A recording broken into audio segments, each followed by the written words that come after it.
मौलाना सलमान अजहरी, बदन में दौड़ता सारा लहू ईमान वाला है, बदन में दौड़ता सारा लहू ईमान वाला है, मगर जालिम समझता है कि पाकिस्तान वाला। और इसी मुल्क में एक औरत कहती है कि 20 लाख मुसलमानों को कत्ल कर देना चाहिए, इस मुल्क को हिंदू राष्ट्र बना देना चाहिए।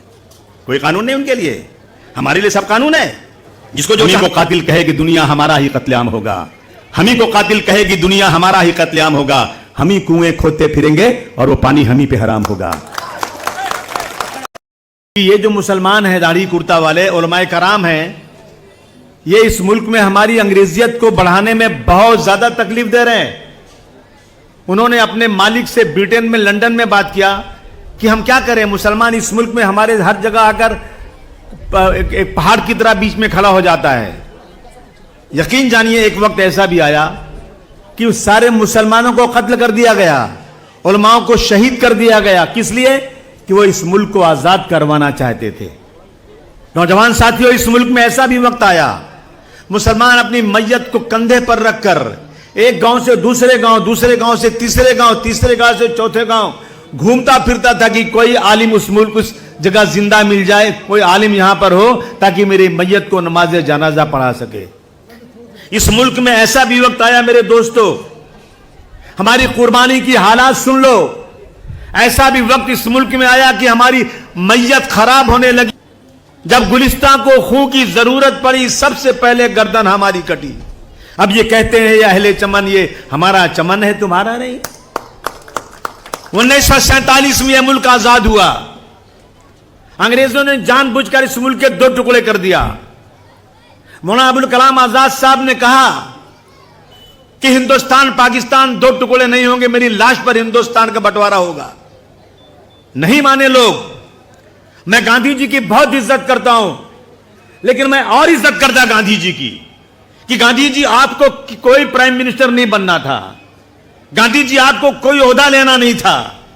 आप इस मुल्क को आजाद करवाने के लिए बदन पर आधा कपड़ा पहनकर, लाठी लेकर पूरे मुल्क में आपने अंग्रेजों के खिलाफ जो लड़ाई लड़ी थी, अगर गांधी जी आप उस वक्त जो अंग्रेजों ने मसौदा बनाया था हिंदुस्तान पाकिस्तान के बंटवारे का, उसको आप फाड़ के रद्दी टोकरी में फेंक देते तो खुदा की कसम में आपकी इज्जत और करता। मुल्क बट गया। जिस दिन मुल्क बटा, उसके फौरन बाद से बाबरी मस्जिद के अंदर मूर्ति रखकर हमारी मस्जिद को मिसमार किया गया। हमने बर्दाश्त किया, हमने बर्दाश्त किया सब चीज। हमें मौलाना अबुल कलाम आजाद ने चिल्ला चिल्ला कर जामे मस्जिद की सीढ़ियों से कहा था, मुसलमानों क्या तुम्हें याद नहीं, तुमने यहां की गंगा नदी में वजू करके यहां नमाज पढ़ी है? क्या तुम्हें याद नहीं तुम्हारे पुरखों की, तुम्हारे शहीदों की हजारों कब्रिस्तानें यहां पर हैं? चले जाओगे तो फातिहा कौन पढ़ेगा? मुसलमानों मत जाओ तुम ये छोड़ करके, चले जाओगे तुम्हारी मस्जिदें वीरान हो जाएंगी, अजान देने वाला कोई नहीं होगा। मत जाओ इस मुल्क को छोड़कर, तुम्हें ताजमहल का हुस्न पुकार रहा है, तुम्हें लाल किले की दीवारें चिल्ला रही हैं रुक जाओ, तुम्हें अल्लाह का वास्ता है तुम रुक जाओ, इस मुल्क को छोड़कर मत जाओ। तुम्हें हम कोई खैरात नहीं, तुम्हें इस मुल्क में हक देंगे। जो कानून बनेगा वो मुस्लिम, हिंदू, सिख, ईसाई सबके लिए एक तरह का कानून बनाएगा। खुदा की कसम, जितने पाकिस्तान गए थे ना, उससे बहुत ज्यादा हिंदुस्तान में रहकर पाकिस्तान मुर्दाबाद का नारा लगाने लगे। नहीं गए पाकिस्तान। बदन में दौड़ता सारा लहू ईमान वाला है, बदन में दौड़ता सारा लहू ईमान वाला है, मगर जालिम समझता है कि पाकिस्तान वाला है। कहीं भी छोड़कर अपनी जमीन नहीं जाते, कहीं भी छोड़कर अपनी जमीन नहीं जाते। हमें बुलाती है दुनिया, हम ही नहीं जाते। इन मुहाजिरों से अच्छे तो परिंदे हैं, जब जिसको चाह उठा के मार दिया। एक लौंडा है, नाम नहीं लूंगा मैं, इसको टिंगना सा है, समझे कि नहीं समझे?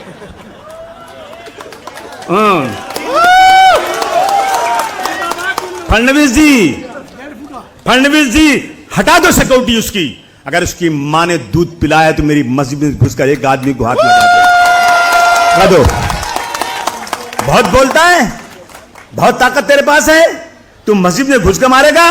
अबे हम हिजड़े नहीं हैं, हमारे बदन में भी खून है, हम भी कर सकते हैं। ये पानी सर से ऊंचा जा रहा है।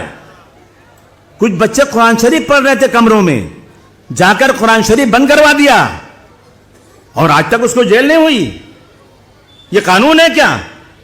कानून का मजाक बना हुआ है। और मौलाना जो गुजरात में बंद हैं, मौलाना सलमान अजहरी, आप जरा देखो, आप जरा सोचो, एक लेमैन जिसको कोई कानून नहीं मालूम, जो कुछ पढ़ा लिखा नहीं है, मौलाना ने एक तकरीर में कह दिया, शायद कुछ कहा, शायद कुत्तों की हुकूमत है, हमारी भी हुकूमत आएगी। कौन कुत्ता? पता नहीं कौन कुत्ते को कहा था उन्होंने, मुझे नहीं मालूम। अरे आजकल कुत्ते बहुत काटते हैं, शायद कोई कह दिया होगा उन्होंने। तो वो जेल में चले गए, छूटे फिर जेल गए, छूटे फिर जेल गए, और छूटे नहीं आज तक। और इसी मुल्क में एक औरत कहती है कि 20 लाख मुसलमानों को कत्ल कर देना चाहिए, इस मुल्क को हिंदू राष्ट्र बना देना चाहिए। कोई कानून नहीं उनके लिए, हमारे लिए सब कानून है। जिसको जो चाहा कर दिया, हम ही को कातिल कहे कि दुनिया हमारा ही। साथियों, कैसी लगी आपको ये वीडियो? कमेंट्स बॉक्स में कमेंट्स करिएगा और इस वीडियो पर अपनी राय जरूर दीजिएगा। और समाजवादी पार्टी से जुड़ी राष्ट्रीय अध्यक्ष श्री अखिलेश यादव जी से जुड़ी हर वीडियो, हर खबर सबसे पहले देखने के लिए अभी सब्सक्राइब करें समाजवादी 100 चैनल को और बेल आइकन को ऑन करें, ताकि हम वीडियो अपलोड करें तो सबसे पहले वीडियो आपके पास पहुंचे और सबसे पहले वीडियो आप देखें। तो साथियों, इस चैनल को ज़्यादा से ज़्यादा सब्सक्राइब करिएगा और वीडियो को ज़्यादा से ज़्यादा शेयर करिएगा, कमेंट्स करिएगा सभी समाजवादी साथी।